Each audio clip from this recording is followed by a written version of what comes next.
Guys, हमें start करना है पार्शियल डिफरेंशियल इक्वेशन।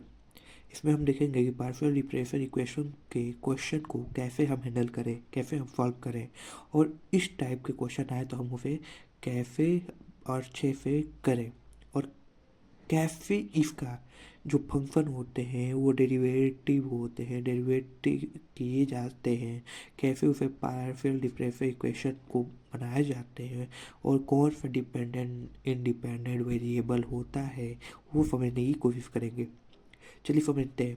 पहले हमारा डिफिनेशन है दिया हुआ है, an equation which involved partial derivative of the function of two और more independent variable is called partial differential equation. यहाँ पे फंक्शन ऑफ टू और मोर, दो या दो से अधिक, यानी कि यहाँ पे जो फंक्शन होंगे जो इंडिपेंडेंट वेरिएबल, ये कौन सा वेरिएबल है? इंडिपेंडेंट वेरिएबल है। ये इंडिपेंडेंट, ये दो हैं या दो से अधिक भी हो सकते हैं। Z A B C D F है, कौन सारे हो सकते हैं? 2 हो सकते हैं, 5 हो सकते हैं, 10 हो सकते हैं। पर यहाँ पे हम कितने लेकर चल रहे हैं? 2 को लेकर चल रहे हैं। तो ये हमारा जो वेरिएबल है ये इंडिपेंडेंट वेरिएबल है, और ये कहलाता है डिपेंडेंट वेरिएबल। और इक्वल की इस साइड वाले डिपेंडेंट और इक्वल की इस साइड वाले इंडिपेंडेंट, और इसी पे ये डिपेंड है। ठीक है, जब हम इसको डेरिवेटिव करेंगे तो ये इसके रिस्पेक्ट में, जेड के रिस्पेक्ट में del Z upon del X आ जाएगा। ठीक है, क्योंकि हम इसे एक्स के रिस्पेक्ट में कर रहे हैं, तो इसे मैं क्या रिप्रेजेंट करूँगा? पी से रिप्रेजेंट करूँगा। तो फिर को मैं वाई को, जेड को वाई के रिस्पेक्ट में रिप्रेजेंट कर रहे हैं, तो हमारा del Z upon del Y हो जाता है, और इसे रिप्रेजेंट करेंगे क्यू से।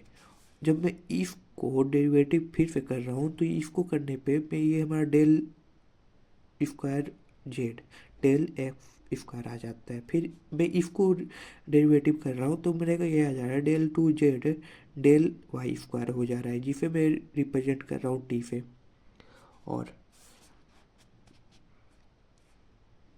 इन दोनों को करने पे मेरा क्या आता है? Del two Z X Y X और डेल वाई आ रहा है। ठीक है,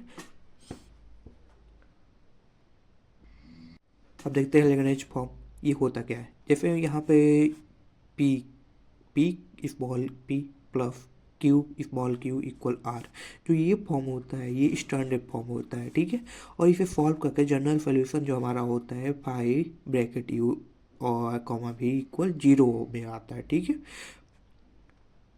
आर्बिट्रेरी फंक्शन जो होते हैं वो होते हैं, ये जो होता है फाइव वो आर्बिट्रेरी फंक्शन होता है। और यू किसके साथ होता है? X Y Z equal A के साथ होता है। ठीक है, A U X Y Z equal A के साथ होता है, और भी किसके साथ होता है? X Y Z equal B के साथ होता है। ये जो हमारा क्या होगा? इक्वेशन का सोल्यूशन होगा। ठीक है, इक्वेशन का सोल्यूशन होगा। और रही बात ए बी, ये क्या होते हैं? ए बी हमारा जो होता है वो आर्बिट्रेरी कंस्ट्रेंट होता है। ठीक है, और ये हमारा बिल्कुल ए बी जो होता है वो कंस्ट्रेंट होता है।